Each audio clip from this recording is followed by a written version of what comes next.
Last time on Galaxy 24, we created entire solar systems, but this time we're going to be focusing a little bit smaller.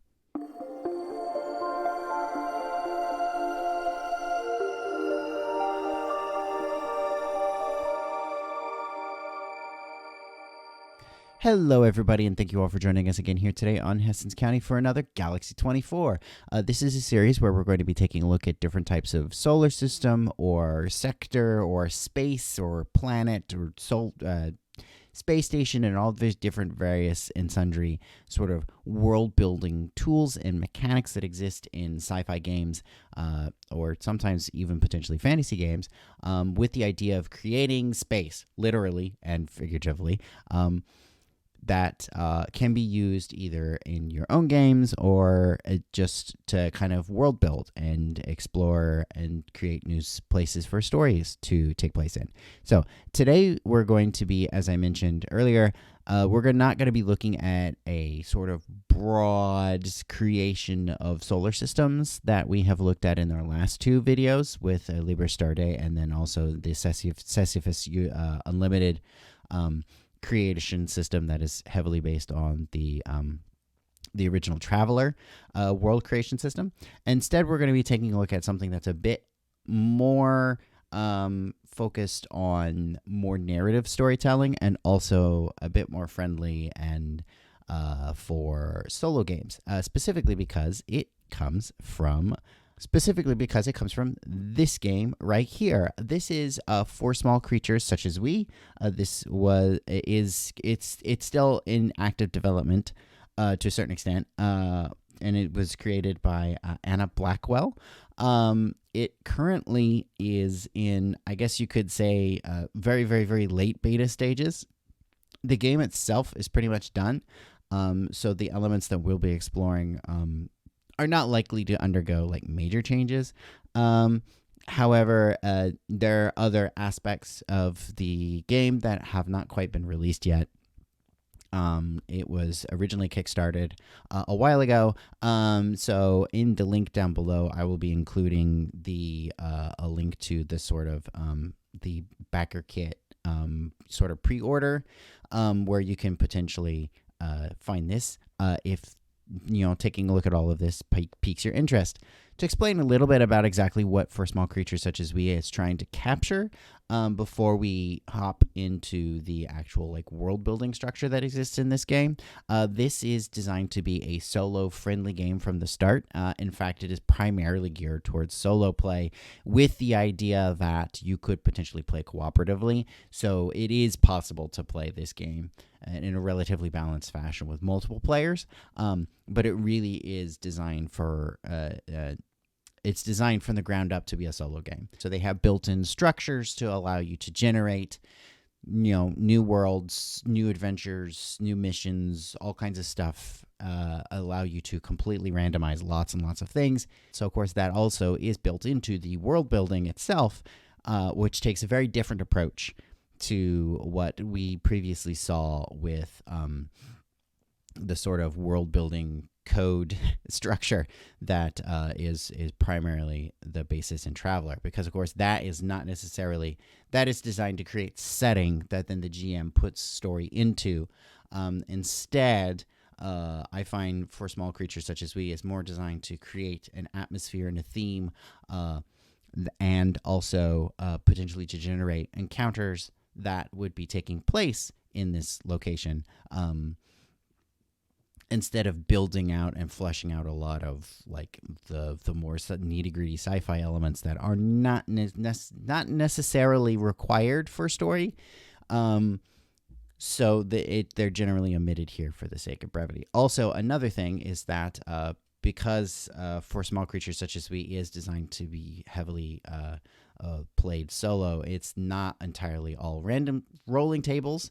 In fact, it's mostly not rolling tables because instead we're going to be relying a lot more on decks of playing cards for a majority of generations and different things like that. So the first thing we'll do is we'll take a look at a world that Anna Blackwell has already designed. in order to explore the different elements that a world will typically have in this game. And then we'll take a look at the system that was created for what they call, what Anna refers to as unexplored worlds, and basically flesh one out. Because there is a small, basically like a sector of space that is already established in the fiction. But of course, if you go beyond that, then you've got to fill in the map. So let's go ahead and hop into one of these. The world I decided that we'd kind of take a look at is Harvest. This is generally your this definitely feels like a garden world. Maybe a bit in the might be a bit in the outer reaches. Definitely has a rural agrarian feeling to it. As the name obviously suggests, this is a world that's heavily focused on nature and agriculture and food and stuff. So every world will have that is featured in this book has obviously a name and a basic description. So, of course, here we have sapiens from across the galaxy have come to this terraformed agricultural planet to live a slower and closer to life nature. Live a slower and closer to nature life. Sorry, I can't read tonight. With over 1 million farms on the planet growing and rearing everything from corn to chocolate to spice bugs, Harvest is bound to have everything your diet-conscious crew needs. Every world is going to have a cost. This is sort of like this sort of tree-looking character is this game's basically character for money. So we have credits, right? So we have every world is going to have a cost for fuel, food, and docking. So of course, docking, these are the fees that you need to pay in order to dock your ship here. The food is, this is the cost that it would take to buy a unit of food for obviously sustaining your ship and your crew as you're traveling in between the stars. Fuel, of course, is obviously what your ship needs to run. So, of course, every world is going to be potentially offering those. Some of them are going to be more expensive than other. Of course, Harvest, because this is an agricultural world, food's really cheap. Docking is free because there isn't really any sort of like industrial thing, major industrial thing here. So you can kind of just land anywhere, right, to a certain extent. Feels a little on the expensive side, but not like super much because there isn't like a huge demand for it. I get the feeling, unlike some other worlds. Like here, I'll hop to another one real quick. So this one is Windsong, and this one is definitely more of like a, meditation retreat sort of place. You can see here, fuel's much more expensive. Again, probably because this planet doesn't have lots of cargo or doesn't have lots of people coming in to buy food and then ship to other parts of the galaxy. We do have a docking fee here. Food's a little bit more expensive, but not like a lot more. Probably because there's probably a bunch of people here who farm because it's the thing to do. Okay, when you're living out, trying to live a rough life in the countryside, or out in the boonies of the galaxy. And there's probably not a huge number of people who live here, so food isn't in like ridiculous demand. So yeah, just an example of some other prices that you might see. Every world is also going to have certain opportunities. So for example, this one, it mentions that crewmates with botany or xenozoology could potentially help out on farms, which could earn you money. So basically, you work as a farmhand, you make money. Each world is also going to have a series of unique services, so this is kind of flavoring this particular world to be a bit different. And then these 4 icons that we have over here, these represent the different types of important services that a ship might need. So the first icon right there, that is basically an icon that represents if it is there, it's blue. If it's not there, it's gray. This is basically a ship dealer where you're not necessarily going to be buying ships, but instead you're going to be buying like components and things that you could add to your ship and stuff like that. I'm assuming probably if I were GMing a game of Harvest, or rather running a solo game of Harvest, I'd say you probably couldn't get like super fancy stuff here, but your basic stuff you definitely could. The next item down there, the sort of monkey wrench, is a mechanic. So basically, if you need to get repairs, you have to go to a mechanic unless you have a crew member who specializes in mechanics. For a fee, of course. The stethoscope is, of course, a doctor. And then the bottom one here is racing. So clearly somewhere on this planet there is some sort of racing system where basically you can go on races in shuttles or stuff. And there's a whole racing mechanic in this. So you could literally live as like as a traveling basically like swoop bike racer or something. If you want to play out those sorts of, Star Trek or Star Wars dreams or whatever. And then the other thing that all of these worlds in Anna Blackwell's game here are a series of planetary events that can potentially occur. You'll note that all of these are associated with a card value, rather. So, for example, here, number 3, right? If I need an event and I pull a 3 that's specific to this world, it'll say you're invited to dinner by one of the locals. They have made a delicious harvest meal. How does your crew react during dinner? Who are these locals, and what do they tell you about harvest and ask about your journey? So basically, you have dinner with your crew and some locals, and so there's some things that could happen. This next one is you're invited to take part in a lesser known recreational activity. What is it? Do you go? If you take part, if the game's competitive, you draw. If your fate card that you drew was a red, then you win, and if it's black, you lose. That kind of stuff. And so on and so forth. All of these various things are, a lot of them are related to interacting with locals, different events that could potentially happen, involving, local events or resources, or like a religious ritual, or this one here, right? It's you could potentially stay on the planet for a little while and try to do a mission, essentially, to help deal with burrowing creatures that are, potentially damaging crops on a farm. And then depending upon the suit that you drew, like if I drew this one, I would not be successful because it says I have to have a club, and this is a spade. So, that kind of stuff. So that's the worlds as they're designed here. So we have different story missions that could occur, or events that could definitely spice up your experience on the planet. Basic services and costs for buying and selling things that you would need to do on this planet, and some special events and services that you can take advantage of. All pretty basic. Obviously, we're not giving you NPCs. We're not telling you about the necessarily like, this particular one isn't telling us that much about like the law on the planet, but there's some other ones like this one here, Luck. Luck is definitely like a gambling den, sort of dark place. Here we definitely have, like it specifically says here, there are less than reputable people here. Games often do not end well for you, stuff like that. And clearly there's some services that are not available here. If there's a fence here that you could potentially help sell illegal goods, stuff like that.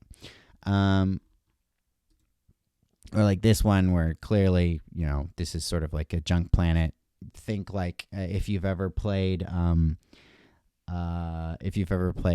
which Jedi Fallen Order, right? Cal Kestis is on that resource planet. So here obviously there's some things you could get. Rations, if you can't buy food, there's no market for food, so you have to do it through ration raffles and all that kind of stuff. So this is definitely interesting in a different flavor. This planet called Grave. So yeah. Anyway, let's go ahead and hop over to the actual way you could create unexplored worlds. So here we have the beginnings of the rule system that is designed for creating uncharted planets. So basically, this is the map of known space. So essentially, if you're kind of traveling outside of this sort of area, or or potentially like you've got you happen to stumble across a new thing that nobody has actually explored yet or discovered yet, then you can potentially create a whole new planet. Obviously every planet's different, so when you first find an uncharted world, what you're going to do is draw a card, and this is going to associate which each of the tables that you'll see here on the right side of the screen, where we have the planet type and then also its population. And those will help tell us what type of tier when it comes to the cost of things and the different services that are available. And we're also eventually going to need a D6. So I will grab that real quick. Okay, so we have our D6, and we, of course, have our deck of cards. So let's go ahead and just kind of hop into this. So I'm going to draw 2 cards. Remember, the first one's going to be for the planet type, and the second one's going to be for the population. So the first card I drew is the Jack of Clubs. And the face cards, like this one, is basically there's something strange. So the environment, so it says here, the environment is unusual in ways that defy our current understandings of the universe. What strange things do you see? How does this affect the ship or the crew? So there's something really weird about this planet. I don't know, maybe it has weird floating islands everywhere, floating up in the atmosphere, or maybe it doesn't really have like a proper surface. And then I need to draw another card, and this one will be for basically determining the population. So here we go. And I drew another face card. So this one says that means that there is some sort of native alien species. There's some alien species that's indigenous to this planet, but they're not known to the outside galaxy at this stage. But they are spacefaring. So basically, it asks us the question: why have they not made any contact with the outside world yet, galaxy? And it does suggest that we will have Tier 3 resources. So if we hop over here, Tier 3 means that we will have access to all 4 of these different items. So we'll have racing, mechanics, system dealers, and fuel. And then it says roll 1d6 for the food cost, and then draw a card to determine if there is fuel present. So I rolled a 1, so that would be the food cost would be 1. Okay, I drew a 10, so I guess that means that there's definitely fuel. I'm not 100% sure if that means that the cost of the fuel is 10.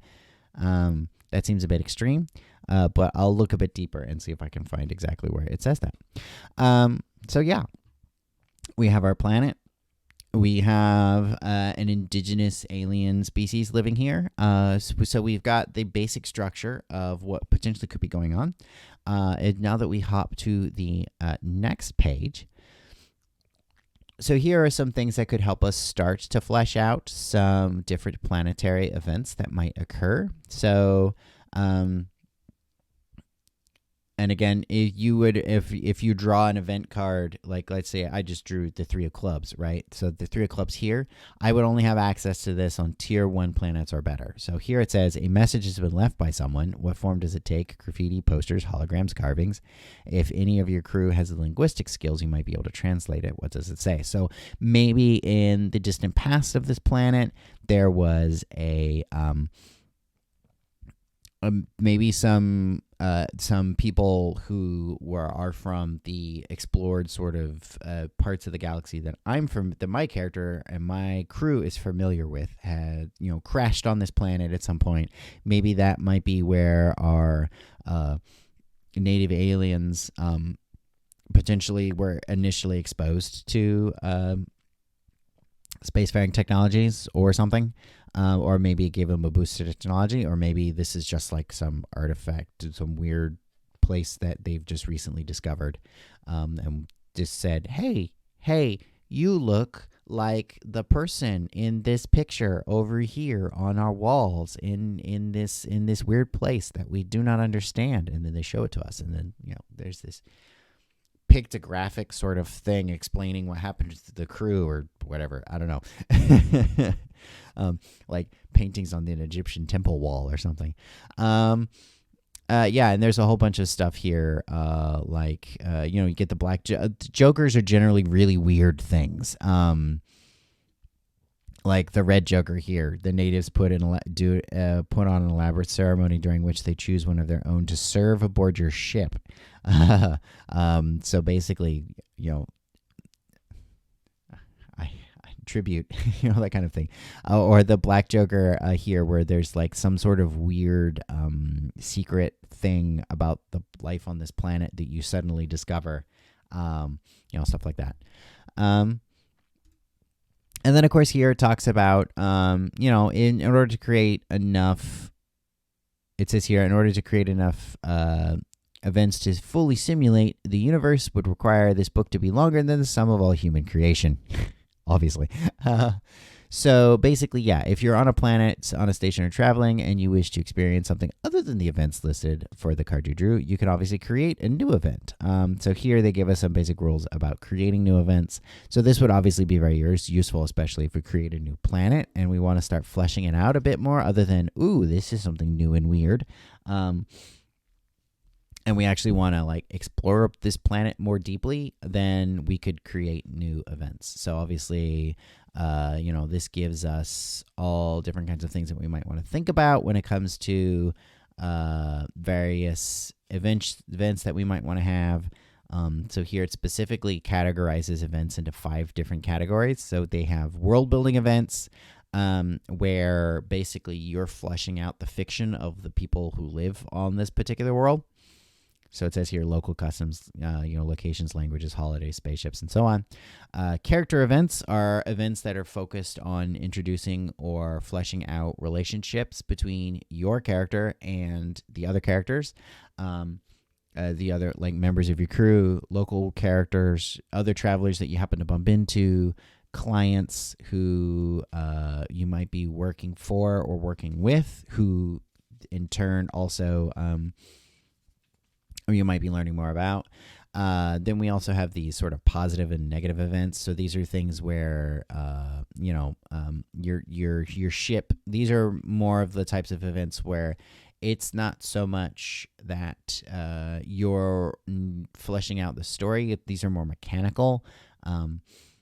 Obviously they're a part of the story, and obviously you'll be fleshing out the fiction around them. But they're more mechanical in that they're directly impacting your ship as opposed to characters. And then finally, of course, last we have challenges, which are things where depending upon card draws, dice rolls, coin tosses, whatever, or actual specific things that your character decides to do, they could result in positive rewards or negative drawbacks that could end up hindering the ship or hurting one of your characters or whatever.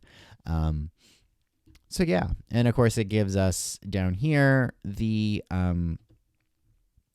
various odds in order to try to make it a bit easier for us to sort of mentally calculate, how we might want to set things up. Yeah, these are just some basic rules that you would use for fleshing out and sort of expanding the existing universe that already is there. Which there are already a number of different systems that have been created.